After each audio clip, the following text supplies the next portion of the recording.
Graça do Senhor Jesus seja sobre todos. Deus encha teu coração da alegria do Espírito Santo. Deus encha teu coração da paz, a paz de Cristo Jesus. A paz que, como a palavra de Deus nos diz, excede todo o entendimento. A palavra nos diz: cantai-lhe salmos, glorificai, louvai, bendizei ao Senhor. Vamos fazer isso de todo o coração.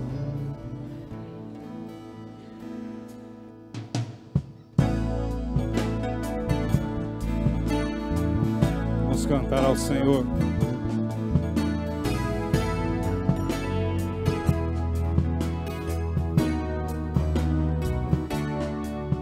Cantai ao Senhor um cântico novo.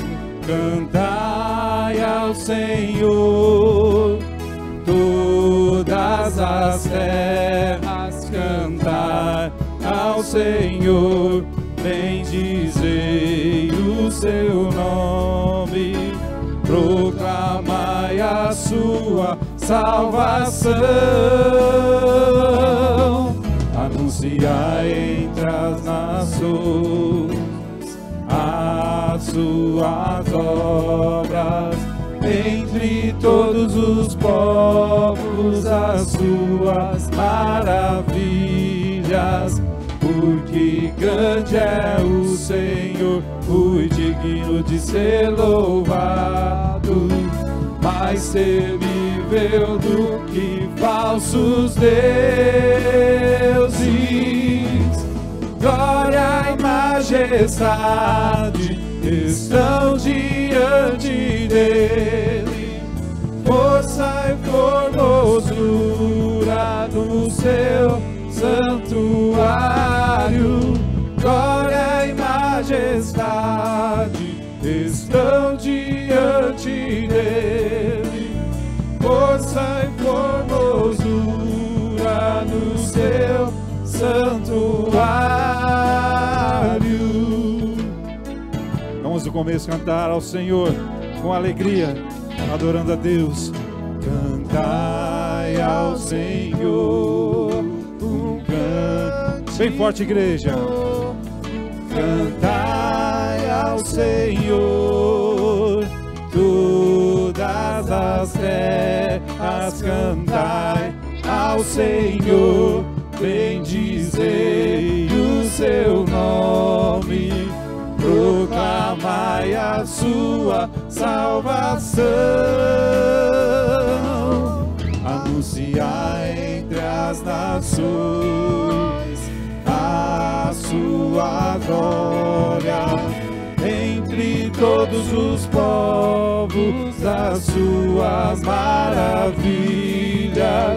Porque grande é o Senhor, muito digno de ser louvado, mais temível do que falsos deuses. Glória e majestade estão diante dele, força e formosura no seu santuário. Glória e majestade estão diante dele, força e formosura no seu santuário.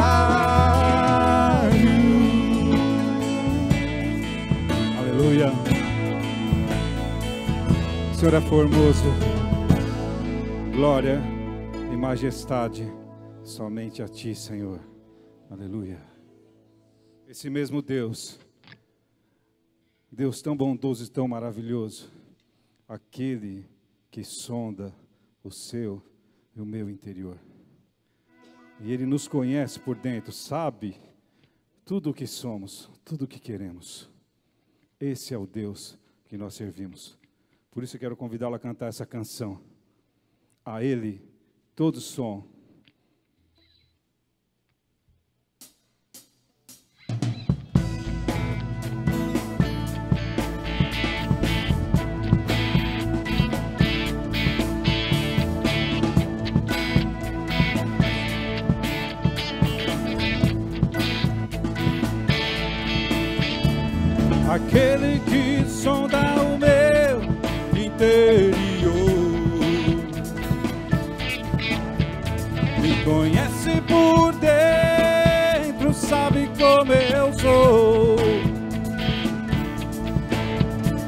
Conhece os meus intentos, em tudo me faz viver. Eu ouço o som da sua voz, Ele me faz ver.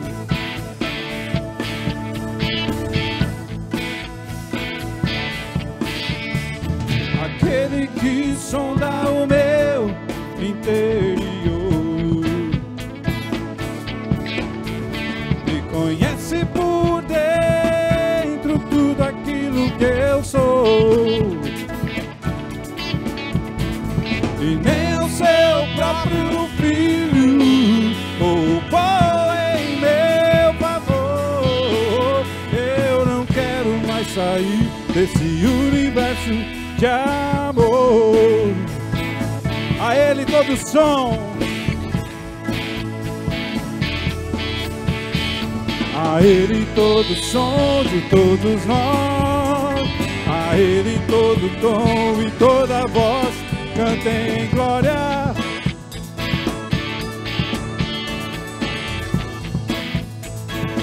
A Ele todo som de todos nós, a Ele todo tom e toda voz cantem glória. Vamos do começo. Aquele que sonda o meu interior, me conhece por dentro, sabe quem eu sou, conhece os meus intentos, e em tudo me faz viver. Eu ouço o som da sua voz, Ele me faz viver.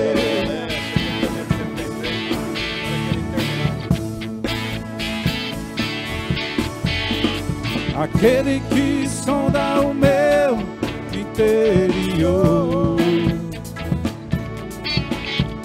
me conhece por dentro, tudo aquilo que eu sou,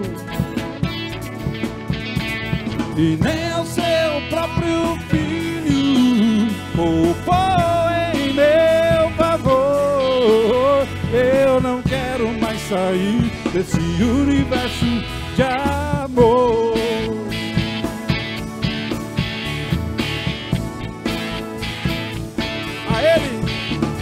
A Ele todo som de todos nós, a Ele todo tom e toda voz cantem glória. A Ele todo som de todos nós, a Ele todo tom e toda voz cantem glória. Vamos só as vozes agora, a Ele. Agora. A Ele todo som de todos nós, a Ele todo tom e toda voz cantem glória.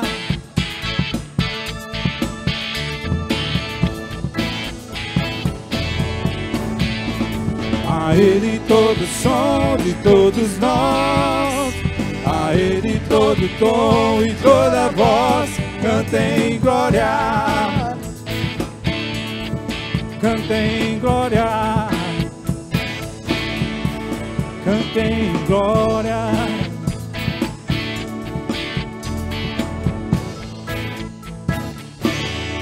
Aleluia. Vamos glorificar ao nome do Senhor. A Ele todo som e toda voz cante glória. Vamos continuar louvando e bendizendo o nome do nosso Deus. Cante com alegria. Celebre o Senhor com gratidão. Vamos adorá-lo através da música.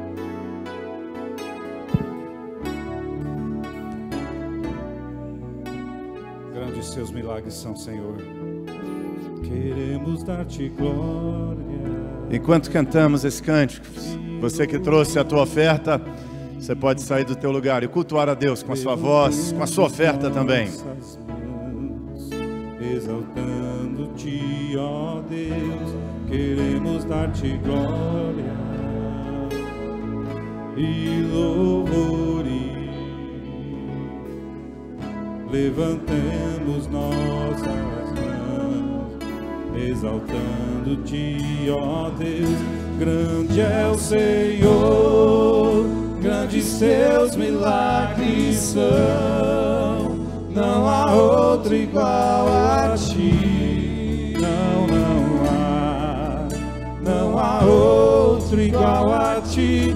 Grande é o Senhor, grandes seus milagres são, não há outro igual a ti.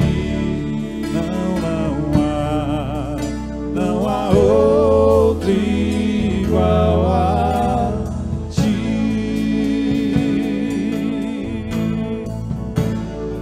Queremos dar-te glória, queremos dar-te glória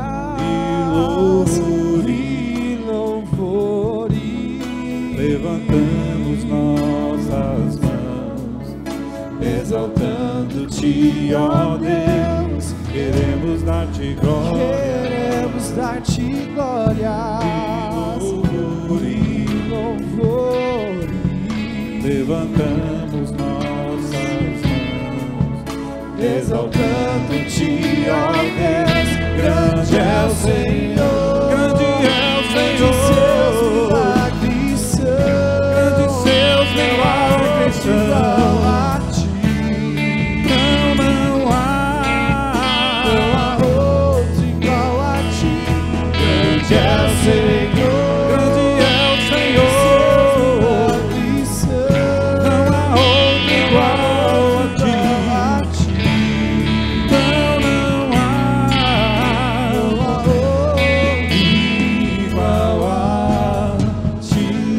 Começo mais uma vez, a igreja bem forte, tá? Vamos glorificar a Deus, que só Ele merece nosso louvor.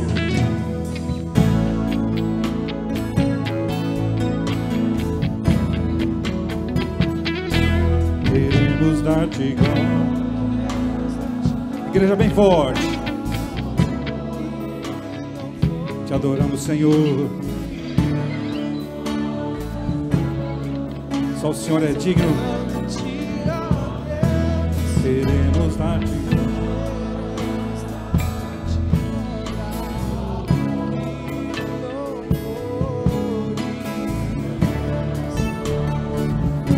Aleluia. Bem forte, hein? Grande é o Senhor, não há outro igual a ti. Não há.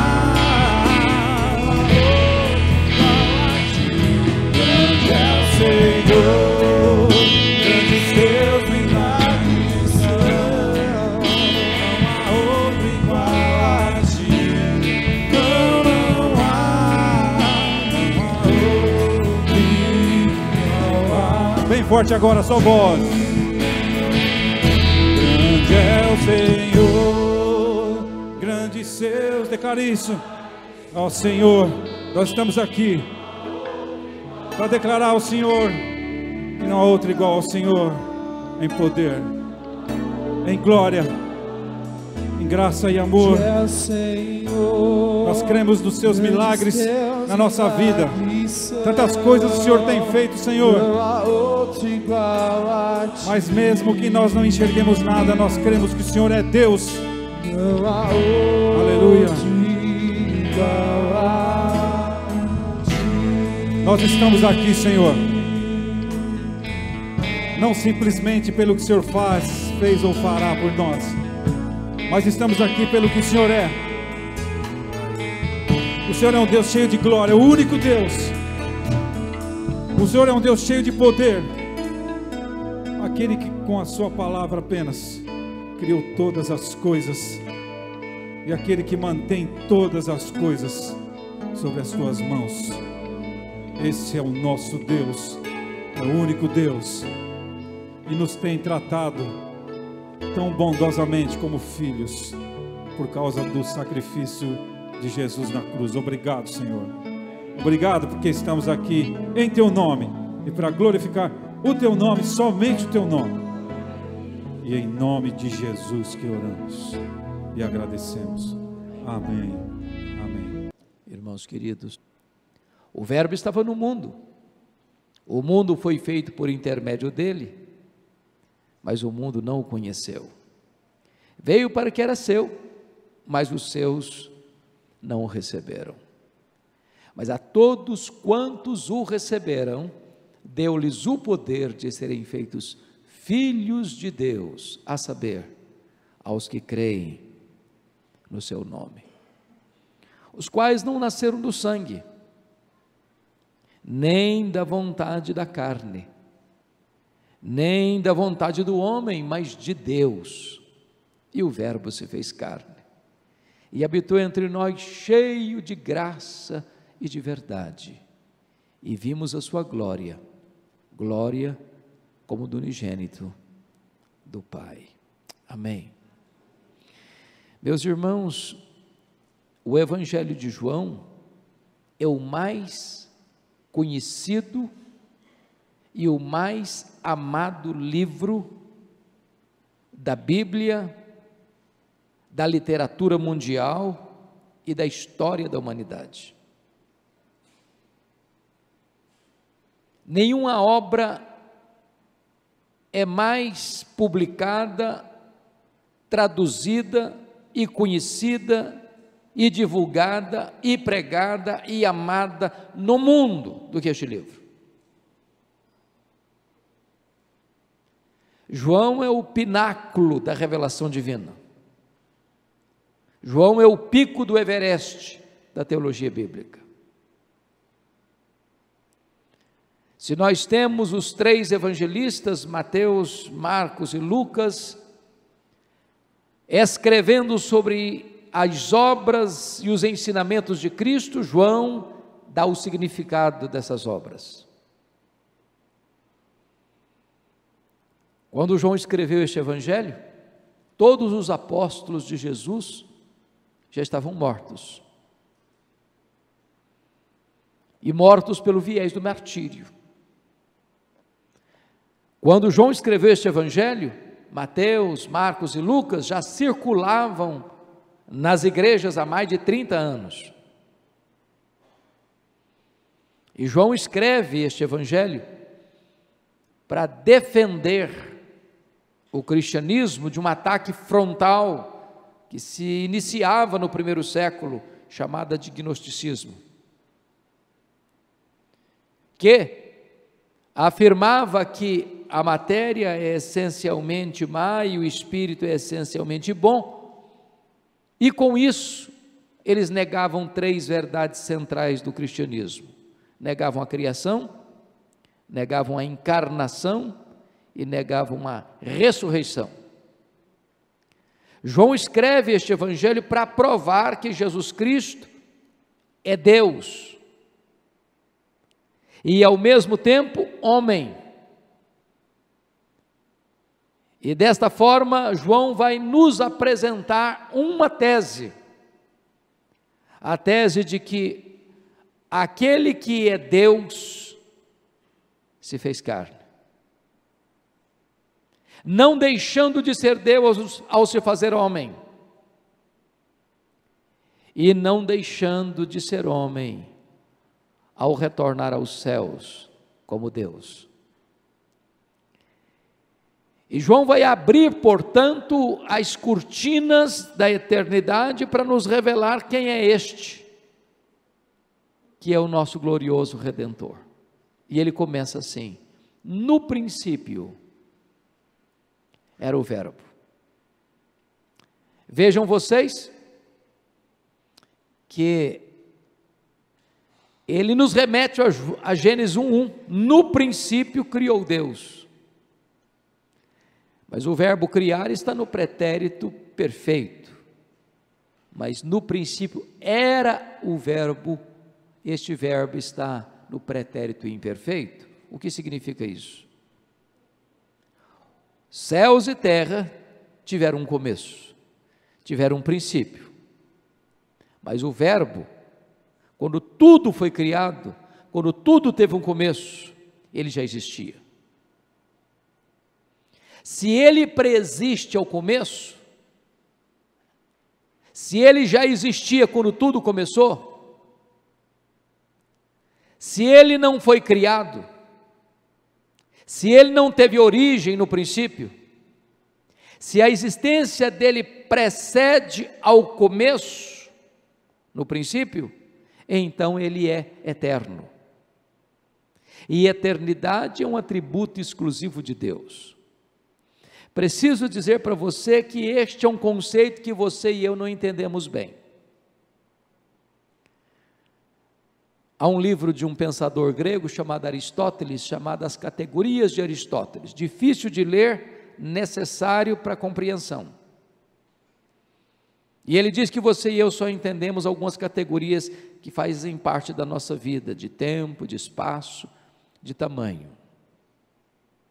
Por exemplo, se eu pergunto a você, se você tira de 1 milhão de anos um dia, você não tem mais 1 milhão de anos, certo? Claro, isso é lógica simples. Mas se eu tiro 1 milhão de anos da eternidade, quanto sobrou? Quanto? A eternidade. E se eu tiro 1 bilhão de anos da eternidade, quanto sobra? A eternidade. E se eu tiro 1 trilhão de anos da eternidade, quanto fica? Eternidade. Então eternidade não é tempo. Eternidade é um conceito que você e eu não entendemos bem. Pois no princípio era o Verbo. Isso significa que ele é eterno. Que o Jesus pré-encarnado é eterno. E não só eterno, ele é o Pai da eternidade.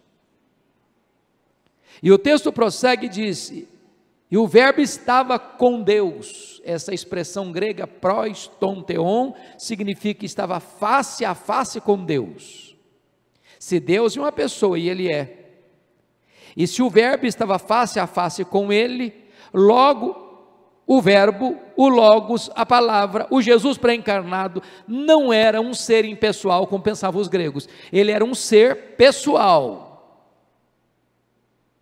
da mesma substância, com os mesmos atributos, podendo realizar as mesmas obras de Deus. Ele é Deus de Deus, ele é luz de luz, ele é coigual, ele é coeterno, ele é consubstancial com o Pai, ele está face a face com o Pai, e isso desde toda a eternidade. E João conclui de maneira brilhante esta introdução, que é o vestíbulo da sua obra, dizendo: e o Verbo era Deus. Não era um ser inferior a Deus, como pensava Ário de Alexandria. Não era um ser criado por Deus superior aos anjos. Não, era verdadeiramente Deus, da mesma substância, da mesma natureza, com os mesmos atributos, podendo realizar as mesmas obras. Eu preciso concordar com o pensador C.S. Lewis quando ele disse o seguinte: com respeito a Cristo, você só tem 3 opções. Ou ele é um mentiroso, ou ele é um louco, ou ele é Deus.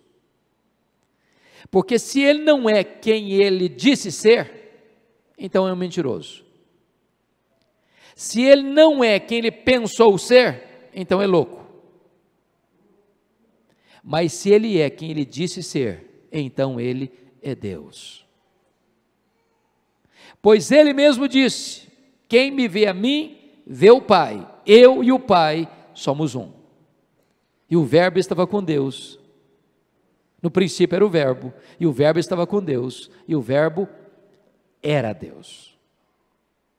Agora notem que ele vai ao verso 2 e diz: ele estava no princípio com Deus. Bom, se quando tudo começou, no princípio, o Verbo estava com Deus, a pergunta é: estava fazendo o quê? Estava apenas de forma contemplativa? Estava sem qualquer ação? Não. Depois que João provou que o Verbo tem os mesmos atributos de Deus, ou seja, ele é eterno, ele é pessoal e ele é divino, Agora João vai nos informar que ele também realiza as mesmas obras de Deus, porque ele não estava no princípio passivamente, ele estava no princípio em ação, porque o verso 3 diz: todas as coisas foram feitas por intermédio dele, e sem ele nada do que foi feito se fez. Depois que João prova que o verbo tem os mesmos atributos de Deus, ele prova que o verbo realiza as mesmas obras de Deus. E aqui, irmãos, nós temos que chegar a algumas conclusões importantes. Primeiro, a matéria não é eterna, como pensavam os gregos. A matéria foi criada. A matéria foi criada, ela não é eterna. Este mundo foi feito de matéria e energia. Matéria e energia não criam a si mesmas. O mundo é governado por leis, leis não formam a si mesmas. Portanto, a matéria não é eterna. Segundo, o mundo não gerou a si mesmo. A ideia da geração espontânea é um equívoco. Desculpem da expressão, o mundo não pariu a si mesmo, o mundo não criou a si mesmo, o mundo foi criado. No princípio criou Deus os céus e a terra, e João, que é o teólogo dos evangelhos, vai nos informar que o Deus que criou no princípio, criou por meio do verbo. Todas as coisas foram feitas por intermédio dele, e sem ele nada do que foi feito se fez. Terceiro, não é verdade que o mundo é produto de uma explosão cósmica, a teoria do Big Bang, porque o caos não produz o cosmos, a desordem não produz a ordem. Seria mais fácil você acreditar que, ao jogando para o alto 1 bilhão de letras, elas caíssem como uma enciclopédia, era mais fácil crer nisso, do que você acreditar que uma grande explosão produziu o universo, com harmonia, com leis, com movimentos tão cirurgicamente definidos. Quarto, o universo não é resultado de uma evolução de milhões e milhões de anos. Todas as coisas foram feitas por intermédio dele, e sem ele, nada do que foi feito se fez. Aqui está um ponto importante de ser dito, porque vocês bem sabem que desde que Charles Darwin publicou o seu livro Origem das Espécies, em Londres, em 1859, o mesmo ano que o nosso missionário Ashbel Green Simon chegou no Brasil, é que a teoria da evolução tem sido um credo em alguns círculos acadêmicos. E hoje, alguns falsos eruditos, tentando fazer um concubinato do cristianismo com o darwinismo, propõem a chamada evolução teísta. E o que é evolução teísta? É a ideia de que Deus criou mesmo, mas criou pelo processo da evolução. O grande problema para você aderir a esta ideia, já abraçada por muitos chamados teólogos cristãos, e ensinada em alguns círculos chamados evangélicos, é que você não pode acreditar na literalidade do registro de Gênesis. Então o relato de Gênesis seria um relato metafórico, seria uma espécie de uma novela religiosa. O problema é que a doutrina da criação não está presente apenas em Gênesis, ela está presente em todo o Pentateuco, está presente nos livros históricos, está presente nos livros poéticos, está presente nos livros proféticos, está presente nos evangelhos, está presente no livro de Atos, está presente nas epístolas, está presente no livro de Apocalipse. Eu teria que desconstruir toda a Bíblia para aderir a essa teoria da evolução teísta. E aqui fica a escritura seja Deus verdadeiro e mentiroso todo homem.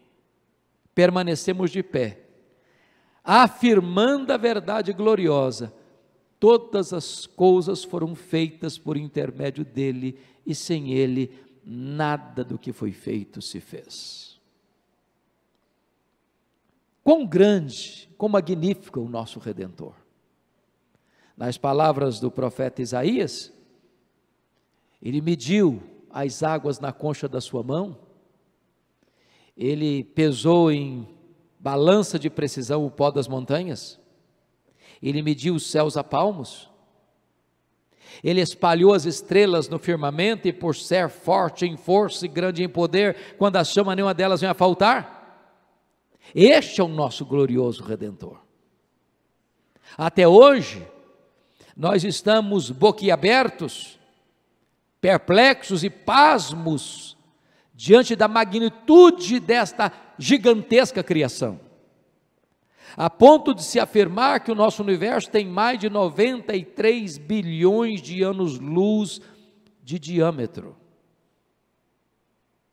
Significa dizer que, se você voasse a velocidade da luz a 300 mil quilômetros por segundo, nessa velocidade, você demoraria mais de 93 bilhões de anos para ir de uma extremidade à outra do universo. Todas as coisas foram feitas por intermédio dele, e sem ele nada do que foi feito se fez. Se você parar para perguntar sobre as estrelas, ficaríamos mais chocados e perplexos ainda, porque eles afirmam que há mais estrelas no firmamento que todos os grãos de areia de todas as praias e desertos do nosso planeta. E ele não só criou, ele conhece cada uma delas pelo nome, e todas as coisas foram feitas por intermédio dele, e sem ele nada do que foi feito se fez. Mas ficaríamos mais chocados ainda se nós pudéssemos ficar encantados com não o macrocosmo, mas com o microcosmo. E eu peço licença. Uma pequena e singela folha como esta é tão complexa como a cidade de São Paulo. O mundo não está mais perplexo com o macrocosmo, o mundo está perplexo com o microcosmo. Dr. John Wilson disse que você e eu temos mais de 2 milhões de fios duplos encapados em cada um dos nossos olhos, e se não for assim, haveria um curto-circuito e nós ficaríamos cegos. Dr. Marshall Nirenberg, que foi prêmio Nobel de Biologia, diz que você e eu temos mais de 60 trilhões de células vivas no nosso corpo. E em cada uma delas tem mais de 1,70 m de fita DNA. De tal forma que, se nós pudéssemos espichar a fita DNA do nosso corpo, nós teríamos 102 trilhões de metros de fita DNA, 102 bilhões de quilômetros de fita DNA no nosso corpo. Daria para dar diversas voltas no sistema planetário. Está provado isso, que códigos de vida não se originam espontaneamente, nem de uma explosão, nem de uma evolução. Códigos de vida foram plantados em você, por aquele, por quem todas as coisas foram feitas, e sem ele nada do que foi feito se fez. João ainda prossegue no seu registro no verso de número 4 e diz: a vida estava nele e a vida era a luz dos homens. Está aqui uma das mais estonteantes afirmações da Bíblia. Significa o seguinte, que ele tem vida em si mesmo e ele é a fonte da vida. Todo ser que existe deriva a sua vida de Deus. Os anjos, os homens, os animais e as plantas. Tudo que vive, vive porque ele criou, vive porque ele preserva a vida. Só Deus tem vida em si mesmo. Alguém pergunta assim: quem criou Deus? Ninguém criou Deus, ele não foi criado, ele é o Criador. Alguém pergunta assim: quando Deus passou a existir? Não, ele não passou a existir, ele existe desde sempre, ele é eterno. A vida procede dele, a vida está nele, ele é o doador da vida, ele é a fonte da vida. Toda a vida física, biológica e espiritual procedem dele, ele é a fonte da vida. E João vai além e diz: e a vida é a luz dos homens. Em outras palavras, fora dele, o que sobra é escuridão. Mas onde ele entra, as trevas não podem prevalecer, não importa se é treva da ignorância, não importa se é treva do pecado, não importa se é treva da idolatria, não importa se é treva da feitiçaria, não importa se é treva da incredulidade, não importa se é treva do vício e das mais terríveis promiscuidades do ser humano. Onde Jesus chega, as trevas precisam bater retirada, porque as trevas não podem prevalecer contra a luz. Ele é a luz que vindo ao mundo ilumina todo homem. É maravilhoso entender que João tem uma tese, e essa tese está lá no capítulo 20, 31 do seu livro, que é provar que Jesus Cristo é Deus. E esse sendo ele, Deus, em você crendo nele, você tem a vida eterna. Mas qual é a metodologia que João usa para provar que Jesus é Deus? João lança mão de dois expedientes. Primeiro expediente que João usa para provar que Jesus Cristo é Deus, é que ele reúne dentre os seus registros 7 milagres realizados por Jesus. Ele prova que Jesus é Deus pelas obras que ele faz. 7 é o número da perfeição. E ele então seleciona 7 milagres para provar que Jesus faz as obras de Deus. Capítulo 2, Jesus transforma a água em vinho. Capítulo 4, Jesus cura o filho de um oficial. Capítulo 5, ele cura o paralítico de Betesda. Capítulo 6, quarto lugar, multiplica pães e peixes. Capítulo 6, ele anda sobre as águas.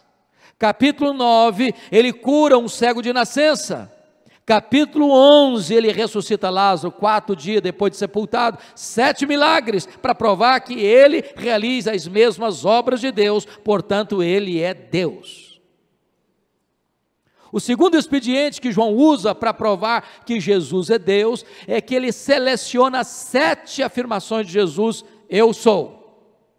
Está lá em João 8,58, quando diz: antes que Abraão existisse, eu sou. Pois ele vai selecionar 7 expressões dessa forma, porque eu sou é o nome que Deus revelou a Moisés na sarça ardente, é o nome Yahvé, é o nome Javé, de onde vem o nome Jeová. Portanto, Jesus é o Jeová do Velho Testamento.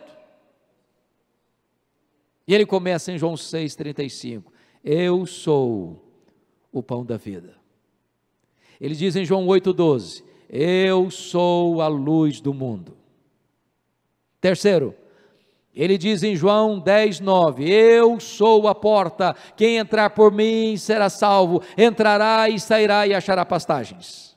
Quarto lugar, ele diz em João 10,11, eu sou o bom pastor dá vida pelas suas ovelhas. Quinto lugar, ele diz em João 11,25, eu sou a ressurreição e a vida. Sexto lugar, ele diz em João 14,6, eu sou o caminho e a verdade e a vida, e ninguém vem ao Pai senão por mim. Sétimo lugar, ele diz, eu sou a videira verdadeira e o meu Pai é o agricultor. João 15, versículo 1. É interessante que dessas 7 declarações, uma ele compartilha conosco. Ele diz assim, eu sou a luz do mundo, e diz também, vós sois a luz do mundo. Jesus nunca disse, vós sois o pão da vida. Ele nunca disse, vós sois a porta. Ele nunca disse, vós sois o bom pastor. Ele nunca disse, vós sois a ressurreição e a vida. Ele nunca disse, vós sois o caminho, a verdade e a vida. Ele nunca disse, vós sois a videira verdadeira. Mas ele disse, vós sois a luz do mundo. E eu pergunto a vocês, o sol brilha Sim, sim, o sol brilha. A lua brilha? Sim, a lua brilha. O sol brilha porque o sol tem luz própria. A lua brilha porque ela reflete a luz do sol. Jesus brilha porque ele é o sol da justiça. Você e eu brilhamos só quando nós refletimos a luz de Jesus, o sol da justiça. Jesus é luz do mundo de uma maneira diferente que nós somos. Ele é a luz do mundo porque ele tem luz própria, ele é o sol da justiça, mas nós só somos luz do mundo na medida em que nós refletimos no mundo a luz de Cristo. Por isso a Bíblia diz, ele é a verdadeira luz que vindo ao mundo ilumina a todo homem. Depois que João provou que Jesus Cristo é Deus, porque tem os mesmos atributos e realiza as mesmas obras, agora João passa para outra fase do seu ensino, mostrando quais são as reações a este Jesus.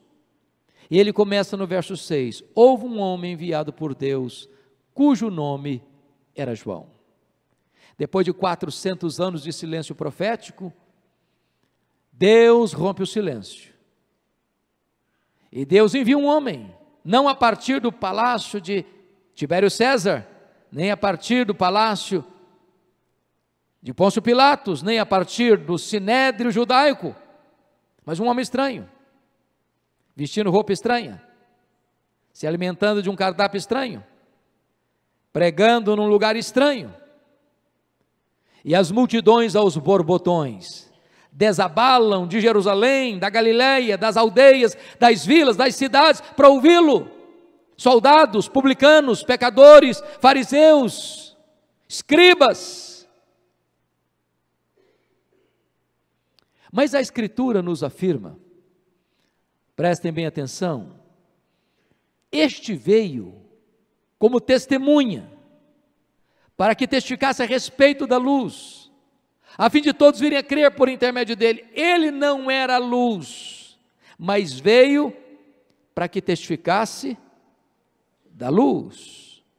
O que é que nós podemos aprender aqui? Não queira ser quem você não é. Não queira ocupar uma posição que Deus nunca colocou você. Pensem comigo. No momento que as multidões estão vindo, o sucesso dele é magnífico. Tem 400 anos que não escuta-se a voz de Deus. Ele não está pregando numa catedral, ele não está pregando no templo, ele não está pregando numa sinagoga, ele não está pregando na praça de Jerusalém, ele está pregando num deserto. É quente de dia, gelado de noite. E as multidões vêm de todos os cantos, de todos os lados, para ouvi-lo, para se arrependerem, para serem batizadas, quando alguém chega muito subtilmente, como que o sibilo da serpente, pergunta assim: porventura, você não é o Cristo? Olha a tentação. De repente, uma raspada na garganta. Bom, pensando bem, olhando para o meu sucesso, olhando para essa multidão toda que está chegando, eu sou o homem mais popular dessa nação, eu sou o mais desejado de ser ouvido nessa nação. Mas ele respondeu categoricamente: eu não sou o Cristo, eu não sou o Verbo, eu sou uma voz. Eu não sou a luz, eu vim testificar da luz. Eu não sou o cordeiro, eu vim apontar para o cordeiro. Eu não sou o noivo, eu sou apenas amigo do noivo. Eu não sou nem mesmo digno de me curvar, desatar as correias das suas sandálias. Eu tenho um lema: convém que ele cresça e que eu diminua. Não queira ser quem Deus não estabeleceu que você seja.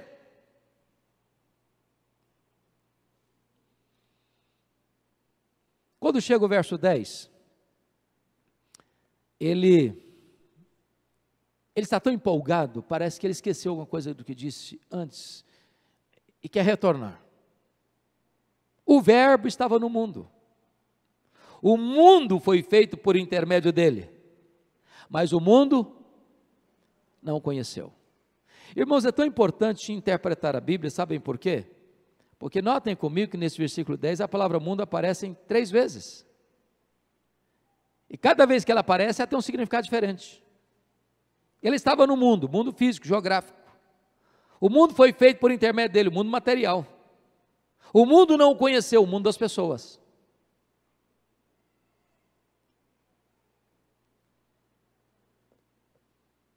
E aí ele chega no verso 11 e diz assim: ele veio para os seus. Seus quem? Os judeus.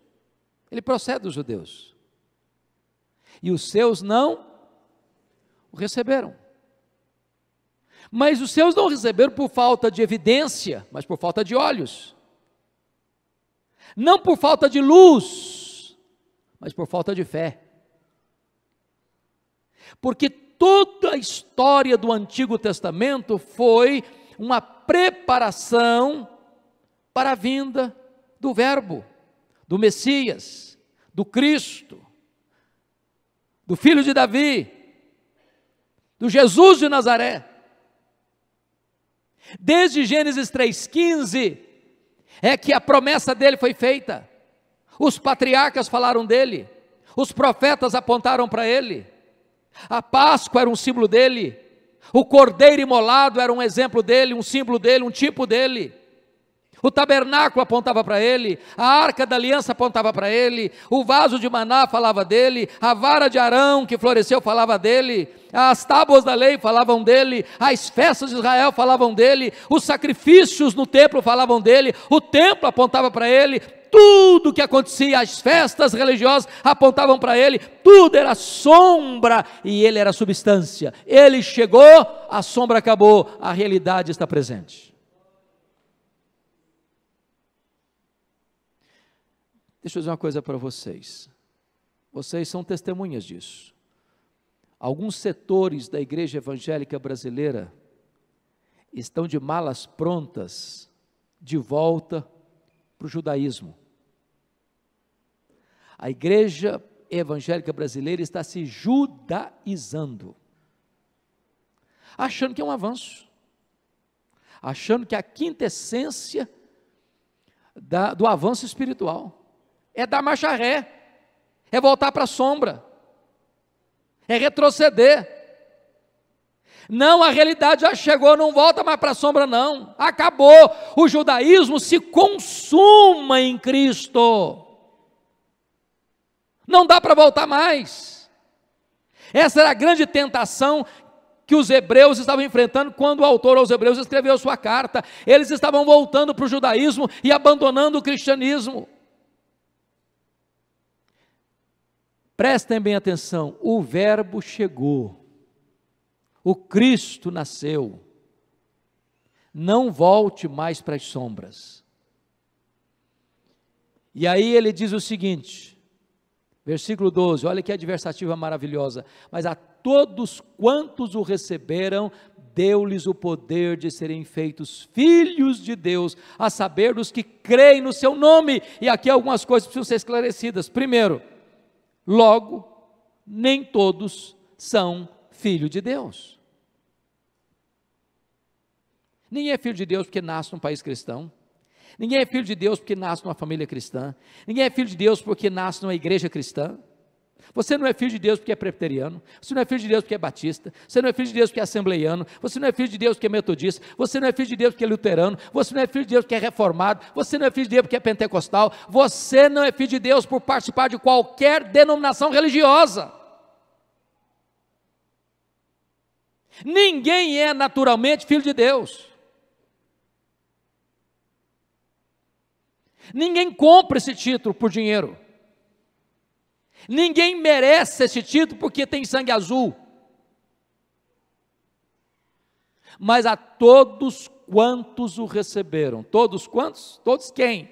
Todos, pobres ricos, doutores, analfabetos, grandes, pequenos, reis, vassalos, homens cultos, homens doutos, homens fortes, homens fracos, homens negros, homens amarelos, homens brancos, homens de qualquer lugar, homens de qualquer geografia, homens de qualquer tempo, homens de qualquer extrato social, todos quantos o receberam, Deus deu-lhes o poder de serem feitos seus filhos.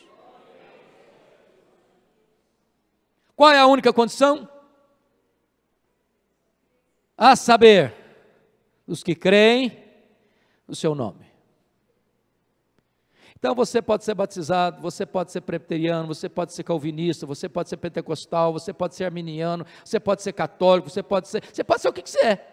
A única condição para ser filho de Deus é crer em Jesus. Pronto. Matéria fechada. A grande pergunta é: você já crê em Jesus como seu Salvador pessoal? Então vamos parar um pouquinho para pensar. Os pastores que estão aqui comigo certamente já trataram de muita gente que, embora crente, ainda curte lá complexo de inferioridade, autoestima achatada, com as emoções amarrotadas, se sentindo um zero à esquerda, um coitadinho na vida. Deixa eu dizer uma coisa para você, querido. Corre nas suas veias mais que sangue azul. Você é filho do Rei dos Reis e do Senhor dos Senhores. Você faz parte da família do Deus vivo. Você é herdeiro de Deus. Essa posição que você tem, dinheiro nenhum da terra pode comprar. Nenhum homem, por mais rico, por mais famoso, por mais conhecido, por mais que ele seja glamourizado na sociedade, pode adquirir esse título que você tem, filho de Deus. Então levante a sua cabeça. Então dê glória ao nome de Deus.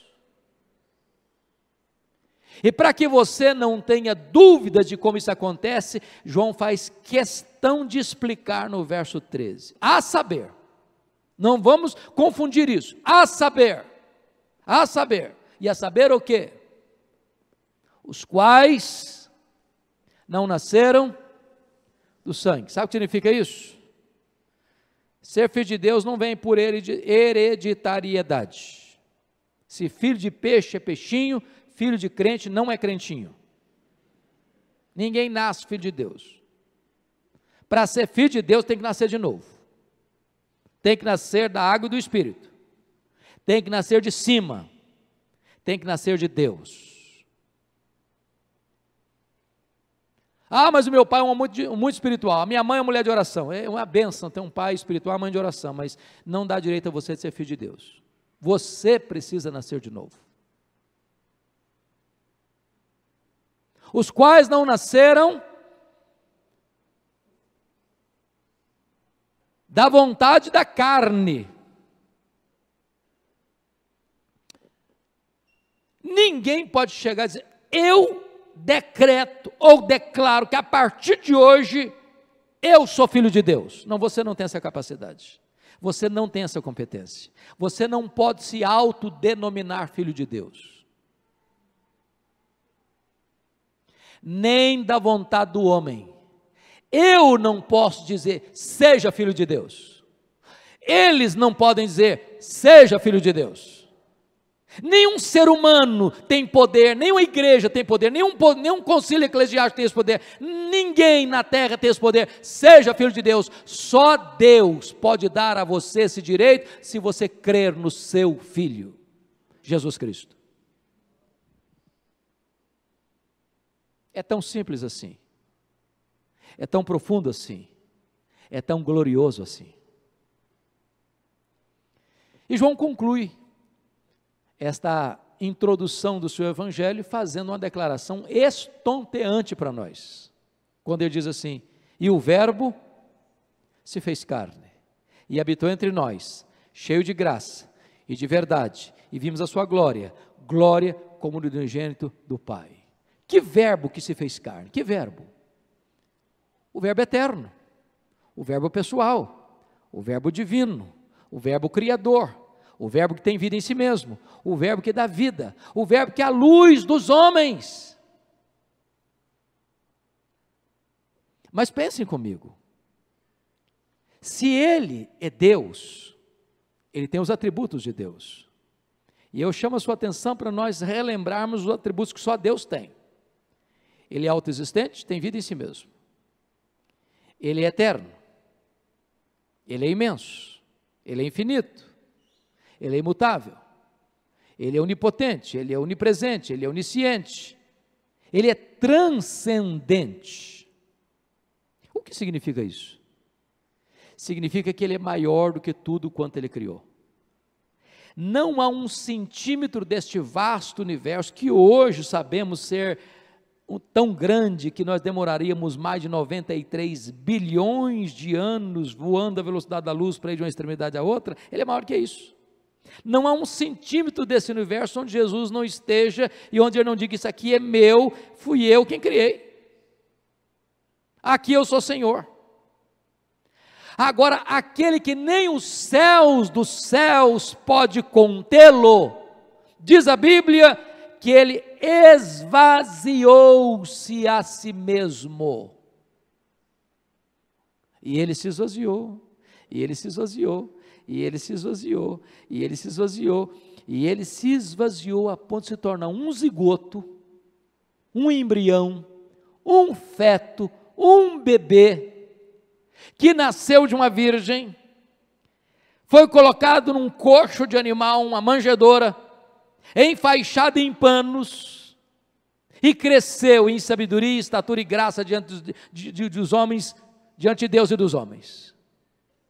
Ele se fez carne e habitou entre nós, como um de nós, vestiu pele humana, calçou as sandálias da humildade, pisou o nosso chão, bebeu a nossa água, comeu o nosso pão, chorou as nossas lágrimas, sentiu a nossa dor, carregou os nossos pecados, morreu por nós e ressuscitou para nossa justificação, voltou aos céus, está reinando em glória, intercede por nós, voltará para nós e estabelecerá o seu reino eterno, para reinarmos com Ele para sempre. De que maneira que Ele se manifestou? Diz João: cheio de graça e de verdade. Já pensaram se o verbo tivesse manifestado cheio de justiça e juízo? O que seria de nós? Preste atenção nisso. A Bíblia diz que o melhor de nós, as nossas justiças, aos olhos de Deus, não passam de trapos de imundícia. O melhor de nós. E o pior de nós, os nossos pecados, o que são aos olhos de Deus? Se o melhor de nós é trapo, e o pior de nós o que é? Se Ele tivesse se manifestado cheio de justiça e juízo, nós estaríamos fulminados. Mas Ele vem cheio de graça. Sabe o que é graça? É um dom que eu não mereço. Ele me pegou quebrado, machucado, ferido, doente, cego, depravado, condenado, morto nos meus delitos e pecados, e Ele me curou, e Ele me restaurou, e Ele me renovou, e Ele me perdoou, e Ele me transformou, e Ele me refez, e Ele me salvou, e Ele me fez assentar com Ele nas regiões celestiais, e eu estou escondido nele em Cristo, e eu estou hoje salvo, perdoado, justificado, o meu nome está escrito no livro da vida. Ele veio cheio de graça e de verdade. E João conclui: e vimos a sua glória. Que glória? Glória como do unigênito do Pai. É claro que todos nós sabemos que glória não é um atributo de Deus, como é a santidade, a justiça e a misericórdia. Glória é a somatória de todos os atributos de Deus no seu resplendor máximo. Quando Deus mandava um profeta, via de regra esse profeta mostrava uma das facetas dos atributos de Deus. Por exemplo, Isaías enfatizou a santidade de Deus. Amós enfatizou a justiça de Deus. Oséias enfatizou a misericórdia de Deus. Quando Jesus Cristo veio, Ele não veio apenas para apontar a santidade, a justiça ou a misericórdia. Ele veio para mostrar Deus em todo o seu resplendor. Sabem por quê? Porque nele habitou corporalmente toda a plenitude da divindade. Ele era o resplendor da glória, a exata expressão do ser de Deus. Ele diz: quem me vê a mim, vê o Pai, porque eu e o Pai somos um. É por isso que a Bíblia diz, havendo Deus outrora falado muitas vezes, de muitas maneiras, aos pais, pelos profetas, nesses últimos dias nos falou pelo Filho. Agora o Filho é a última revelação, é a plena revelação. Esperar outra revelação de Deus depois de Jesus é não ter entendido nada das Escrituras. Ele é a apoteose. Ele é a última palavra, Ele é a última revelação, Ele é o próprio Deus, o seu esplendor máximo revelado a nós. Quão glorioso é o nosso Redentor. Eu quero terminar dizendo o seguinte: muitas vezes nós ainda ficamos, a despeito disso, apegados a este mundo. Não nos desmamamos deste mundo, somos atraídos, somos seduzidos, somos atraídos e fisgados pela riqueza, pelo sucesso, pelos prazeres da vida, e às vezes até lutamos contra isso, com todas as nossas forças, e muitas vezes nós não logramos êxito. E o apóstolo Paulo nos dá uma dica. Ele diz o seguinte: aquilo que para mim era lucro, era vantagem, era bonito, era atraente, era sublime, era o glamour da vida, eu considerei como perda, como esterco. Sabem por quê? Por causa da sublimidade do conhecimento de Cristo. Sabe por que nós ainda somos atraídos pelo glamour do mundo? Porque nós ainda não estamos contemplando a glória do nosso Redentor. Se nós contemplarmos a beleza do nosso Salvador, a glória dele, nós teremos encontrado a pérola de grande valor, o grande tesouro, e então tudo mais perderá o brilho diante dos nossos olhos, porque nós já estamos contemplando aquele que é supremamente glorioso. Que Deus abra os olhos da nossa alma nesta noite, para contemplarmos o grande Deus e Salvador Jesus Cristo, o nosso bendito Redentor. A Ele a honra, a Ele a glória, a Ele o louvor, agora e pelos séculos eternos. Amém. Que a graça do nosso Senhor e Salvador Jesus Cristo, o amor insondável, o amor infinito de Deus, o nosso terno, meigo e querido Pai, o ensino, a comunhão, as consolações, o poder e a unção do Espírito Santo repouse sobre nós e sobre todo o povo de Deus espalhado pela face da terra, desde agora até a volta do glorioso Senhor Jesus. Amém.